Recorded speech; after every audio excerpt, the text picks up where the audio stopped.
تلفزيون بقى، داخلين رمضان ولا في رمضان تلفزيون. ودايما السؤال اللي بيتسأل لي قبل رمضان، اجيب ابل تي في ولا اجيب جوجل كروم كاست؟ خلينا اشرح لكم الموضوع بسهوله جدا. ابل تي في هو جهاز اتولد من حوالي 10 15 سنه، ابل كانت بتعمله عشان يبقى عندها منصه متصله مباشره بالتلفزيون.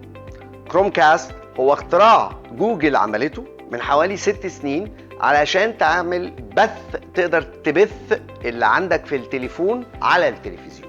ومن هنا في اختلاف كبير جدا في العتاد وفي السعر كمان. الكروم كاست سعره بيتراوح ما بين 28 30 دولار، معلش هو الاسعار بعد كده بالدولار لانه انتوا عارفين الظروف بقى، من 28 30 دولار لغايه 50 دولار. لكن ابل تي في بيبدا ب 99 دولار ويقدر الموضوع يكبر لانه ابل تي في بيبقى معاه هارد ديسك، بمعنى انك فعليا بتقدر تسيف افلامك وتسيف الفيديوز اللي انت شايفها على الهارد ديسك بتاع ابل، وده مش متاح على الكروم كاست. كروم كاست هو بيعرض لك ايه الابليكيشنز اللي عند جوجل تقدر تتفرج من عليها على افلام زي يوتيوب فيديو، في حاجه كده شبكه مجانيه اسمها توبي تي في، شويه حاجات كده، او انك تطلع موبايلك لو انت عندك فيلم عايز تشيره مع الناس على الشاشه، او لو عندك مزيكا. وطبعا لو انت عندك مخارج راكبه على الكروم كاست، فانت مثلا لو عندك كروم كاست في اوضه النوم وعندك كروم كاست بره، فتقدر تحط مزيكا معينه